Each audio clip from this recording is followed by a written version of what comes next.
Hey everybody, welcome back to the layout. As you can see, we've got a lot to talk about today just right here in this little scene.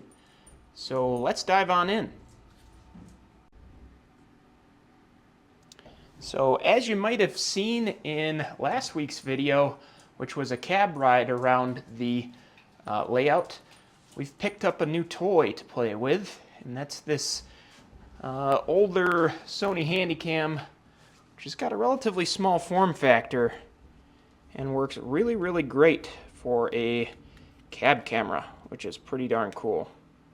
I've got it mounted on the chassis of an old caboose. It seems to be right at the right height so that the lens is kind of right where the cab windows would be, so it's been working good. I've shot a couple of videos with this now, one here on my layout, and then in the near future you'll also be seeing a video of it running around the Rochester Model Railroad Club that I shot this past weekend as well. So really looking forward to having this tool in the arsenal when I'm working on layout tour videos for other people and wanting to show progress in hard to reach places here on my layout. This is going to be a really great tool to show everything off to everybody. And for anybody interested in getting your own, this is the model number, HDR AZ1. It's quite a few years old at this point. It just does 1080p, but it's a really nice camera, and you don't have to spend a ton of money to get it. I picked this one up on eBay for, I believe, $90, but it also came with a wrist-mounted controllers that you can mount on your wrist like a watch and control it that way. If you get it without that, I think you can get it even cheaper. Alright, and if we zoom out from the Handycam here, you'll also notice that we're in the Auburn area of the layout, and there is now backdrop all the way from the edge of the Auburn side of the layout all the way to the Cayuga Causeway scene over on the other side. This was a really fun backdrop to work on. Anybody that's local to the Auburn area or familiar with the Finger Lakes will notice this building here. This is the old brick building that stands between the prototype Auburn Yard and Nucor Steel, which you can actually see in the background here. I do model that industry on the layout itself, but it's kind of a foreground industry, as you can kind of see here. And it's a little bit hard to really do the amount of depth that I want for that scene here. So we've kind of taken the liberty of still modeling it in the backdrop just to give us, the location set as Nucor Steel. And I think it does a really good job. The building itself is very iconic. If you've ever been through Auburn Yard or seen Auburn Yard, you'll notice it. The tracks actually are incredibly close to the building itself. You'll actually notice in the backdrop here, you can actually see the very edge of the ballast for the tracks still in the shot. So it's very close to the yard itself. But overall, I'm really happy to have this on the layout, and that also means that the entire exterior of the layout itself is now done. So we've also made a ton of progress over here on the Himrod scene. I'm not going to get down to what's down towards the junction right now, just because I'm not really impressed with the way the Woodland Scenics talus that I'm using looks in the ditch. So I think that might get reworked at some point. But I do want to show you a couple of neat things that have happened down here in the hills, because this is a little bit different than the last layout update. The rock cut here that I was talking about, the shale rock cut, is now done. It's all painted, all stained.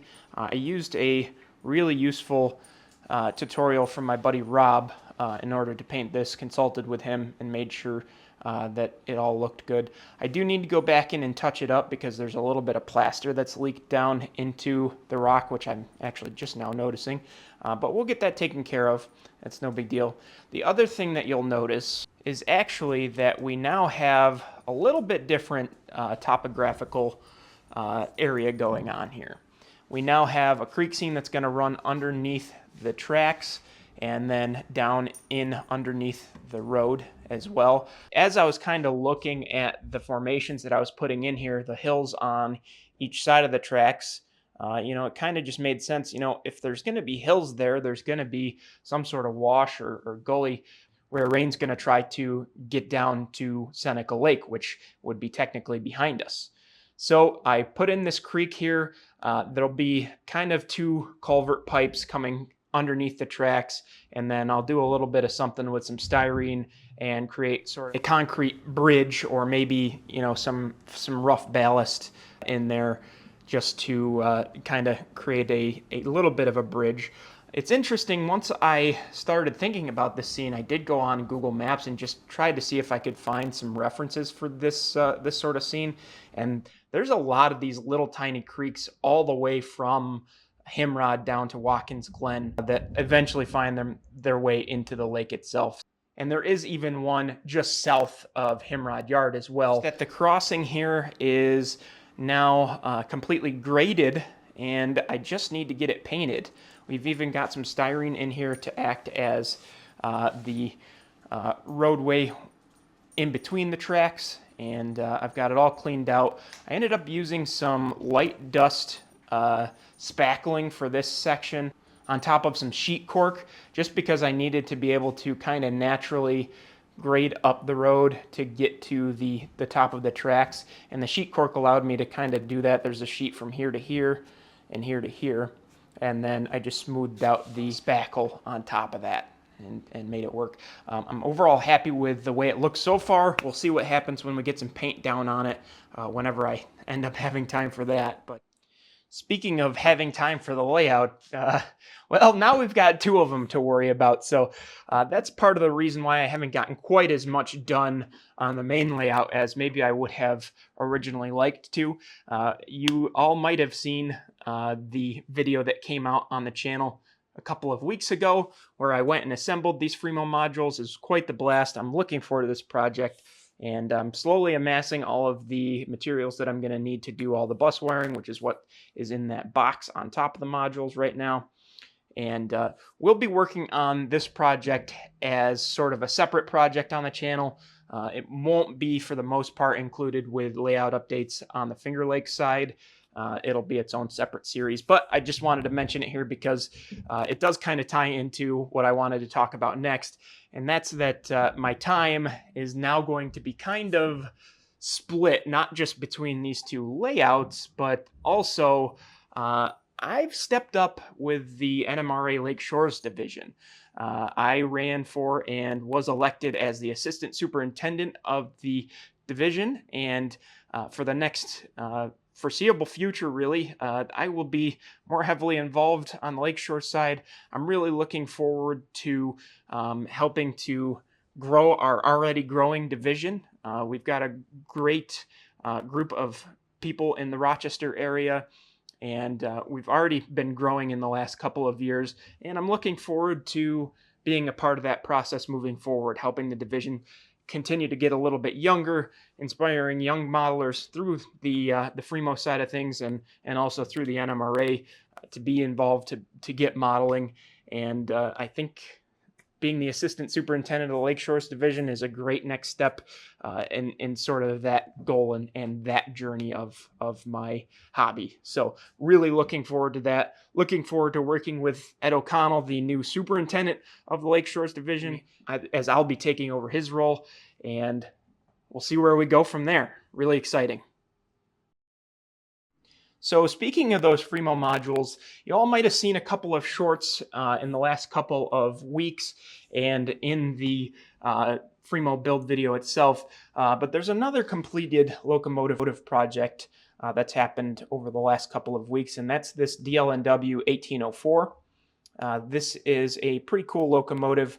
I went in and added an ESU Locksound 5 decoder along with a scale sound system speaker, and then used Wallace Locomotive Works ditch light housings in a slightly modified positioning so that they would work well for the position of the actual ditch lights on 1804 and the rest of the GVT RS11s. It does have functioning front and rear ditch lights, which is something that I'm going to put an effort into doing on all of my future projects, I think. But yeah, really happy with how that turned out. The thing sounds absolutely mean.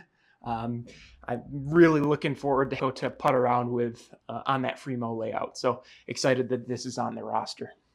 All right, so saving the best for last here, I figured I would give you guys a quick peek at the current Finger Lakes locomotive on the workbench. This was an Atlas undecorated B23-7 that I picked up on eBay a couple of weeks ago, and now it's partway through being transformed into Finger Lakes 2308. That unit came to the Finger Lakes in the Camas Prairie paint scheme. I'm going to be modeling it in its later patch out version of that scheme, where the logos on the long hood were patched out and it had a kind of yellowish patch over the cab numbers with Finger Lakes reporting marks and 2308.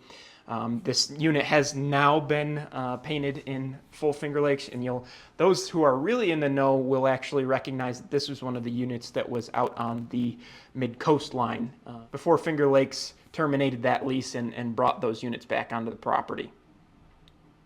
But I'm really excited for this project. This is my second full-on custom paint for the layout, the first being 2201. It's going quite well for right now, knock on wood, because I did have quite the adventure trying to get 2201 done. But this will be, of course, ESU lock sound. It'll have a scale sound system speaker, which thankfully I already have on hand, and all LEDs, working ditch lights, the works. I'm super excited to have this project started. It's going to be a little bit before I have it finished, as I am actually working with my good friend Jim to get the correct decals made for this. The nose logo on this unit is very unique compared to some of the other ones, and the cab numbers themselves are a little bit unique as well. So I'm going to have a little bit of patience as Jim helps me work on that side of things.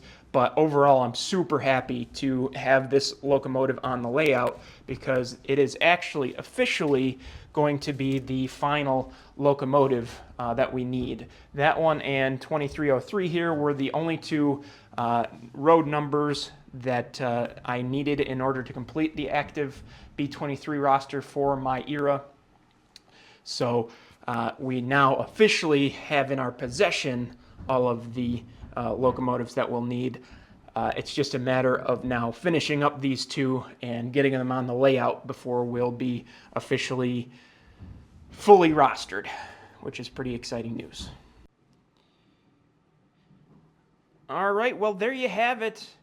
We are officially through the entire layout update here. Lots has happened. Really happy with how it's all turned out, and looking forward to more progress in the coming months. And I hope that you guys are too. If you really enjoyed today's video, be sure to hit the subscribe button and check out future videos. We are uploading weekly from here until the end of the year. So there's plenty more to come, plenty more exciting videos to come, and love to have you around for them. Be sure to leave a comment down below and hit the like button as well, and we'll see you in the next one. Take care, everybody.